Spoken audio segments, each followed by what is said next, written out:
आइए दोस्तों, तो पिछले क्लास में जहाँ से हम लोग खत्म किए थे उसी के आगे आज हम जानेंगे। तो हम लोग द्विघात समीकरण पढ़ रहे थे और द्विघात समीकरण में एक्सरसाइज 3 के भी में भारतीय उनके बुक से 8 में एक क्वेश्चन किए थे। आज ये 8 का चौथा क्वेश्चन है। मूल वास्तविक होगा तभी हम x के मान निकाल सकते हैं। अगर मूल वास्तविक नहीं होगा तो हम x का मान नहीं निकाल सकते। तो इसकी सहायता से हम लोग चेक करेंगे कि मूल वास्तविक है कि नहीं है।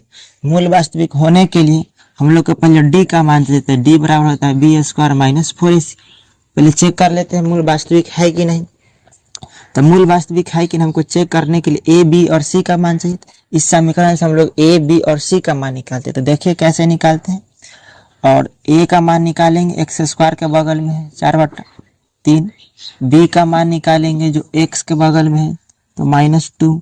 और c का मान निकालेंगे 3/4। चिन्ह को भी लेना है, माइनस में रहेगा तो माइनस में, प्लस में रहेगा तो प्लस में। अब देखिए d बराबर फॉर्मूला होता है बी स्क्वायर और -4ac। अब देखिए हमको तो d के मान चाहिए तो b के मान यहाँ से रखेंगे -2 का स्क्वायर और -4 गुने a का मान कितना है 4/3 और गुने c का मान कितना है 3/4। अब देखिए 2 का स्क्वायर यहाँ से कितना हो जाएगा 4 और जो कटने वाला होगा इसमें काट दीजिए तो बच जाएगा क्या आपका 4। तो 4 में से 4 घटेगा तो कितना आ जाएगा 0। अब देखिए d का मान कितना आ गया 0।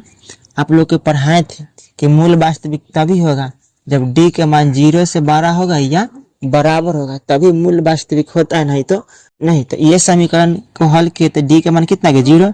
जब 0 आ गया d बराबर क्या हो गया 0 तो ये वास्तविक है। ये वास्तविक यानी मूल जो होगा इसका प्राकृतिक कहने का तो वास्तविक एवं समान। समान कहने का मतलब कि इसके जगह पर आप बराबर भी रहेगा। अब देखिए जब ये मूल वास्तविक हो गया ना तो इसका मान निकलेगा। इसका मान कैसे निकलेगा तो निकलेगा इस समीकरण से निकलेगा 4/3 एक्स स्क्वायर और -2x प्लस 3/4 और बराबर 0। अब यहाँ पर देखिए इसको कैसे हल करते हैं। 4/3 एक्स स्क्वायर -2x प्लस 3/4 बराबर 0। तो इसको आप इसके नीचे कुछ नहीं दे कितना दे सकते हैं एक भिन्न के जोड़ जैसे आप लोग बनाते हैं इसे लसा लेके बनाइए। 3 और 4 का एलसीएम कितना हो जाएगा 12 हो जाएगा। इसको द्विघात सूत्र से भी आप बना सकते हैं, गुणनखंड विधि से ही बना सकते हैं। तो आपको जैसे आसान लगे वैसे आप बना सकते हैं। तो गुणनखंड विधि से हम बनाने जा रहे हैं। तो आइए देखते हैं 3 से भाग देंगे तो कितना मतलब कटेगा 4 मारते हैं। 4 में 4 से गुना कीजिएगा तो कितना आ जाएगा 4 चौक 16। ये कितना हो जाएगा 12 दूना 24 हो जाएगा। और ये 3 का कितना हो जाएगा 9 हो जाएगा। बराबर कितना है 0। कुछ नहीं है तो एक क्रॉस गुना कीजिए। क्रॉस गुना करने का मतलब है कि 0 में आप 12 से गुना कीजिएगा। 0 में 12 से गुना कीजिए इसमें इससे आ जाएगा आपका 16x स्क्वायर माइनस में हो जाएगा आपका 24x और प्लस 9 इधर कितना हो जाएगा 0।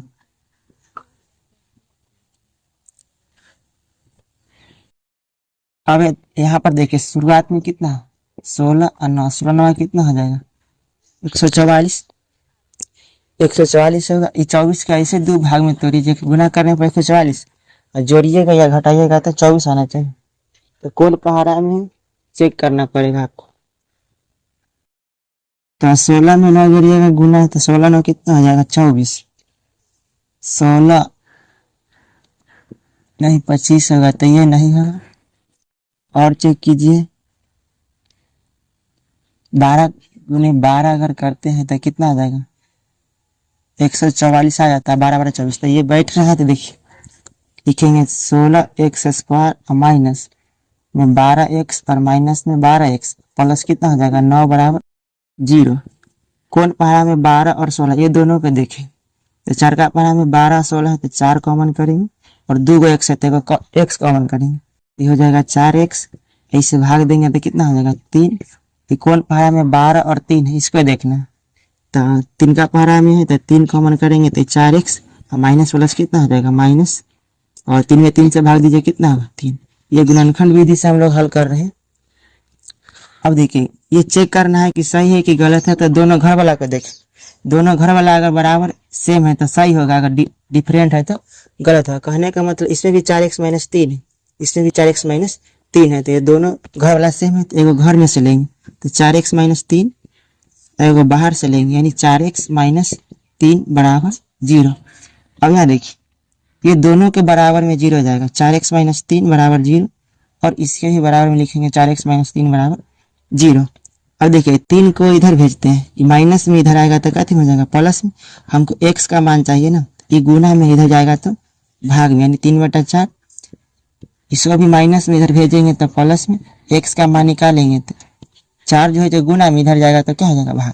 देखिए यहाँ d के मान कितना आया था, d के मान 0 आया था, तो वास्तविक एवं समान, समान कहने का मतलब इसका दो गो मान है, दोनों मान समान कहने का मतलब कि बराबर, तो दोनों मान क्या होना चाहिए, इसका बराबर चाहिए।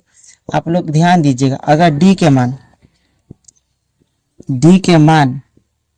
मान अगर 0 आ जाता है तो इसका जो आंसर आएगा दोनों बराबर ही होगा, तो ये आपका आंसर हुआ। तो आज भर इतना ही रहने देते हैं, मिलते हैं आप नेक्स्ट वीडियो में।